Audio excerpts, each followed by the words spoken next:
సున్నిత మనస్కులు భయపడేవారు చూడకండి, కానీ మీ ఆత్మను పోగొట్టుకోకూడదు అనుకుంటే చూడండి. అగాధము తెరువగా పెద్ద కొలిమిల నుండి పొగ వంటి పొగ వచ్చెను. ఆ పొగలో నుండి మిడతలు భూమిపైకి వచ్చెను. వారిని చంపడానికి కాదు, 5 నెలల పాటు బాధ పెట్టడానికి. ఇక్కడ వారిని అంటే ఎవరు? 666వ ముద్ర వేసుకున్నవారు, దేవుని సీల్స్ తిరస్కరించిన వారు, మృగానికి చెందినట్లు అంగీకరించిన వారు. వారి కడపటి స్థితి ఎంత దారుణంగా ఉంటుందో ఇప్పుడు చూడబోతున్నాం.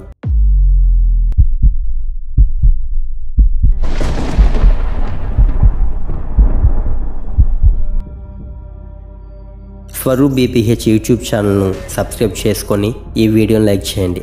ఇన్స్టాగ్రామ్లో కూడా ఫాలో చేయండి. కొన్ని లక్షల మంది ఒక్కసారిగా అదృశ్యమయ్యారు. రోడ్లలో, ఇళ్లల్లో, కార్యాలయాల్లో ప్రజల మాయం. ప్రపంచమంతా కుదేలైపోయింది. అవును, యేసయ్య రహస్య రాకడ జరిగిపోయింది. క్రీస్తులో పరిపూర్ణులు, ఈ లోకంలో యేసయ్యలాగే జీవించిన శుద్ధులు ఎత్తబడ్డారు. కానీ సాధారణ భక్తి జీవితం చేసిన లక్షలాది మంది భూమిపైనే మిగిలిపోయారు. ఇది షాకింగ్. అవమానం, భయం, గిల్టీ, కన్నీళ్లు తట్టుకోలేక చాలామంది ఏడుస్తూ నేలపై పడ్డారు.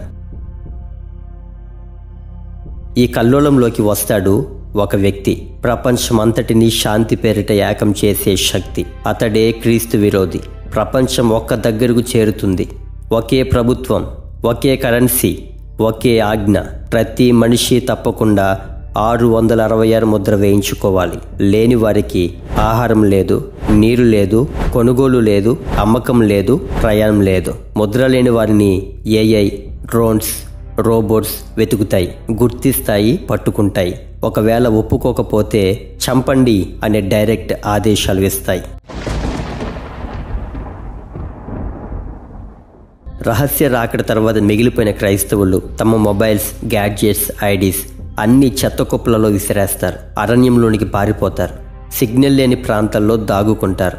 అక్కడ ఒకే ఆప్షన్, క్రీస్తు కోసం మృతి చెందడం. మొదటి 3.5 సంవత్సరాల్లో లక్షల మంది హతసాక్షులు హతమవుతారు. వారి రక్తం భూమిని తడుపుతుంది. యేసు రక్తంలో కడుగబడిన చివరి పరిశుద్ధుల రక్తం ఒలకబోయడంతో తరాలు యుగాలుగా ఎదురు చూస్తున్న శాపం కట్టలు తెంచుకొని భూజనులపైన ఉగ్రరూపం చూపించడానికి బయలుదేరుతుంది. ఇప్పుడు ముద్ర వేయించుకున్న వారి పరిస్థితి చూద్దాం. మొదట్లో వారికి స్వర్గం లాంటి అనుభవం. తక్కువ ధరలో ఆహారం, ఉచిత భూములు, ఉచిత కార్లు, ఇల్లులు, సకల సౌకర్యాలు, ప్రపంచ పౌరుడు అనే ప్రాముఖ్యత. ప్రపంచం చెబుతుంది ఇదే నిజమైన శాంతి. ఇది మొదటి ముద్ర. తెల్లని గుర్రం ప్రవచనం నెరవేర్చబడ్డం. కానీ వీరి చివరి దశ మాత్రం చరిత్రలో ఎవ్వరూ అనుభవించని శ్రమలు అనుభవిస్తారు. ఆధార్ కార్డు మనల్ని దేశానికి చెందిన వాళ్ళుగా గుర్తించినట్టు 666వ ముద్ర వేయించుకున్న వారు యాంటీక్రైస్ట్ రాజ్యానికి చెందిన వారు అవుతారు. దేవుని వాక్యం స్పష్టంగా చెబుతుంది. అది దేవుని యొక్క చివరి హెచ్చరిక. ఎవడైనను మృగానికి నమస్కరించి తన చేతిలో గాని నొసటిలో గాని ఆ ముద్ర వేయించుకుంటే అతడు దేవుని కోప మద్యమును త్రాగుతాడు. గంధక అగ్నితో శాశ్వతంగా బాధించబడతాడు. వారి బాధ యొక్క పొగ శాశ్వతంగా లేస్తుంది. వారికి రాత్రింబగళ్ళు నెమ్మది లేదు. ఇదే దేవుని చివరి హెచ్చరిక. దీనిని మనసును పెట్టకుండా ముద్ర వేయించుకున్న వారికి తటస్థించే మహా గొప్ప శ్రమలలో కొన్నింటిని మాత్రమే ఇప్పుడు వివరిస్తూ ఉన్నాను. 5 ఉగ్రత పాత్రలు, అంతం యొక్క ప్రారంభం. ప్రకటన గ్రంథము 16వ అధ్యాయం 2వ వచనం. ఈ పాత్ర కృమ్మరించబడగానే ముద్ర వేసుకున్న వారి శరీరాలపై పెద్ద పెద్ద పుండ్లు పుడతాయి. ఇవి సాధారణంగా గాయాలు కాదు. పాము కాటుకు గురైన వారి దేహం ఎలా మారుతుందో అలా శరీరం అంతా స్వెల్లింగ్, ఉబ్బిపోవడం ప్రారంభించబడుతుంది. మాంసం కరుగుతున్నట్లు ఉండే బొబ్బలు రాబోతూ ఉన్నాయి. ఈ పుండ్లతో రాత్రింబగలు నొప్పి అనుభవిస్తూనే ఉంటారు. శరీరం నుండి వాసన వస్తుంది. పుండ్లు పగులుతూ ఒకలాంటి ద్రవం బయటకు వస్తుంది. వాసన భరించలేనంతగా ఉంటుంది. నిద్ర ఉండదు. వారు పడుకోలేరు. వారి కాళ్ళు, చేతులు, ముఖం అన్నీ పుండ్లతో నిండిపోతాయి. మందులు పనిచేయవు. ఏ ఆయింట్మెంట్, యాంటీసెప్టిక్, ఇంజెక్షన్ ఏది పనిచేయదు. టెక్నాలజీ ఉపయోగం లేనిదిగా మారుతుంది. Medical science helpless. వారు దేవుని పేరు దూషిస్తారు. వారి మనసు పూర్తిగా చీకటితో నిండిపోతుంది. తమ మంచి రోజులను గుర్తు చేసుకొని ఏడుస్తూ ఉంటారు.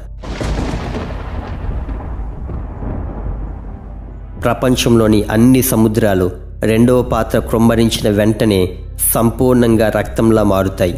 చేపలు, జీవులు అన్నీ చచ్చిపోతాయి.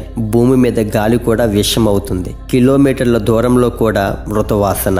వారి ముక్కులకు గాలి కూడా శాపంగా మారుతుంది. అన్నీ ఎర్రటి సముద్రాలుగా కనిపిస్తాయి. వ్యాపారం పూర్తిగా ఆగిపోతుంది. షిప్పింగ్, ఇంపోర్ట్, ఎక్స్పోర్ట్ కొలాప్స్ అవుతాయి. ఫుడ్ సప్లై చైన్ బ్రేక్ అవుతుంది. ముద్ర ఉన్నా ఆహారం లేదు. ప్రపంచ ఆర్థిక వ్యవస్థ నిలిచిపోతుంది. వారికి ఆర్థిక సౌకర్యం ఇచ్చిన మృగరాజ్యం ఇప్పుడు యూజ్లెస్ అవుతుంది. నీటి వనరులు రక్తంలా మారడం. ప్రకటన గ్రంథము 16వ అధ్యాయం 4వ వచనం. త్రాగే నీరు, బావులు, చెరువులు, భూమిలో ఉండే నీరు అన్ని రక్తముగా మారుతాయి. దాహముతో నోరు ఎండిపోతుంది. వారు నీరు తాగుతారు, కానీ రక్తం పీల్చినట్టుంటుంది. తాగలేరు. తాగకపోతే బ్రతికి ఉండలేరు. ఆ సమయంలో కూడా దేవుని దూషిస్తారు, కానీ మారు మనసు రాదు. శరీరం బీటలు పడుతుంది. డీహైడ్రేషన్ ఎక్స్ట్రీమ్ అవుతుంది. మొత్తం శరీరం ఎండిపోయిన చెట్టులాగా అవుతుంది. సూర్యుడు భయంకరంగా మండిపోవడం. ప్రకటన గ్రంథం 16వ అధ్యాయం 8-9. సూర్యుని వేడి 20 నుండి 30 రెట్లు అధికముగా అవుతుంది. యూవీ రేస్ శరీరాన్ని మేకుల్లా పొడుస్తాయి. దాహం పెరిగే కొద్దీ వారు మరింత బాధపడతారు. వారు కళ్ళు కాలిపోతాయి. కొన్ని నిమిషాలు బయట ఉన్న వారి ముఖ చర్మం అక్షరాల గుగ్గిలం అవుతుంది. ఆ సమయంలో కూడా వారు మారు మనసు పొందరు. హృదయం సంపూర్ణంగా కఠినమవుతుంది. భూమి మీద ఏ నీడను ఆశ్రయించడానికి వీలు ఉండదు. సౌర తుఫానికి ఎలక్ట్రానిక్ వస్తువులన్నీ కాలిపోతాయి. కాబట్టి ఏ ఏసీ, కూలర్ పనిచేయవు. నీ ఒళ్ళు చల్లపరుచుకోవడానికి భూమి మీద నీకు ఏ వస్తువు ఉండదు. మృగం యొక్క సింహాసనం చీకటి అవుతుంది. ప్రకటన గ్రంథము 16వ అధ్యాయం 10వ వచనం. మృగం యొక్క రాజ్యము చీకటితో నిండెను. వారు తమ బాధ చేత నాలుకలు కరుచుకునిరి. ఇది అత్యంత భయంకర పాత్ర. సూర్యుడు, చంద్రుడు, నక్షత్రాలు పనికిరావు. మానవుడు తయారు చేసిన ఎలక్ట్రిసిటీ కూడా పనిచేయదు. People go into psychological collapse. Touchable darkness, thick heavy darkness. భయంతో మానసికంగా పిచ్చి వాళ్ళు అవుతారు. చీకటి బరువు వాళ్ళ మీద పడుతుంది. ఇది ఆర్డినరీ ఫియర్ కాదు, సూపర్ న్యాచురల్ డ్రీడ్. వాళ్ళు తమ నాలుకలు కరుచుకుంటారు. వేదన ప్లస్ పిచ్చితనం ప్లస్ అంధకారం. ఆ సమయంలో వారికి చెవుల్లో అజ్ఞాత శబ్దాలు వినిపిస్తాయి. వారి చుట్టూ దయ్యాల గుసగుసలు వినిపిస్తాయి. నీవు నాకు చెందినవాడివి, తప్పించుకోలేవు. వాళ్లను వెన్నులో వణుకు పుట్టించేలా మాట్లాడే శబ్దాలు వాళ్ళు వింటారు. మేము ఆ ముద్ర ఎందుకు వేసుకున్నాం అంటూ తమ తలలు కొట్టుకుంటారు, కానీ మార్గం లేదు. ఇక చివరి అవకాశం కూడా రాదు. ఆ సమయంలో పశ్చాత్తాపం పని చేయలేదు. వారి స్థితి గంధక అగ్ని వైపు డైరెక్ట్గా నడిచే మార్గం అవుతుంది. వీటన్నిటికంటే మించి మరొక బాధ రాబోతుంది. ఇప్పటికే వేసుకున్న ముద్ర శరీరంలో పగిలి శరీరము లోపలి భాగాలను ధ్వంసం చేస్తుంది.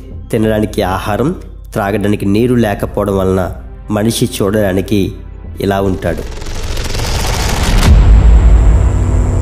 అప్పటికే చావును ప్రేమించడం ప్రారంభిస్తారు, కానీ ఆ చావు వారిని ఐ హేట్ యూ అంటుంది.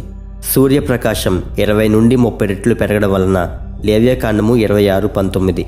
ఆకాశము ఇనుము వలెను, భూమి ఎత్తడి వలెను ఉండజేసేదను. భూమి అంత భయంకరమైన వేడిమితో ఉంటుంది. ఇప్పుడు మానవుడు చూడడానికి అక్షరాల ఇలా ఉంటాడు.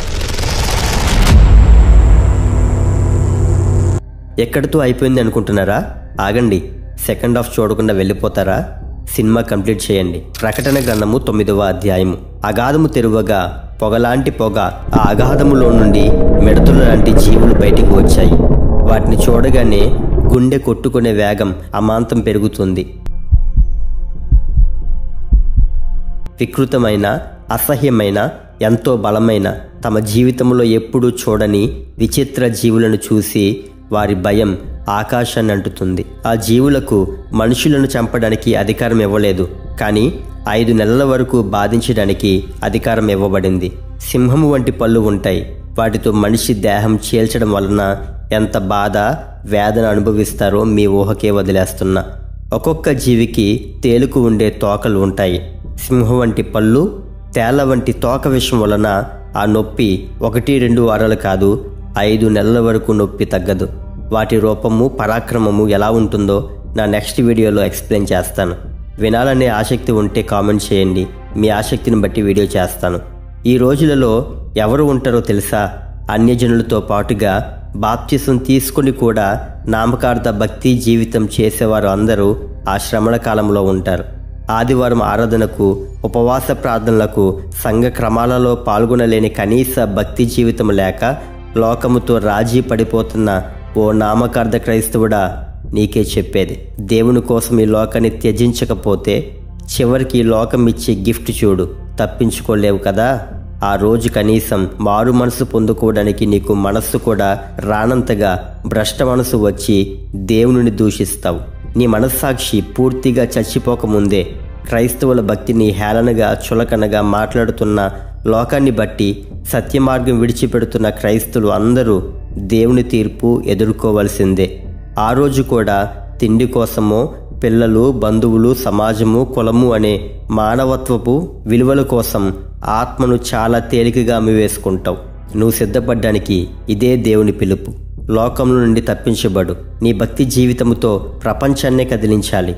సమయం లేదు. క్రీస్తు కోసం మరణించడానికి సిద్ధపడవలసిన రోజులలో సిగ్గును వదిలి క్రీస్తు వైపు కదులు. యేసు త్వరగా వచ్చుచున్నాడు. సహోదర సహోదరి, ఈ వాక్యాలు నీ ఆత్మకి శబ్దమైతే, ఇవి నీ హృదయాన్ని వెంటాడితే, ఇలాంటి దేవుని సందేశాలు మరింత వినాలని అనిపిస్తే ఈ వీడియోని మీతో ఆపివేయకుండా ఇంకో ఆత్మకి పంపించండి. ఒక్క షేర్ ఎవరో ఒకరి జీవితాన్ని మార్చవచ్చు.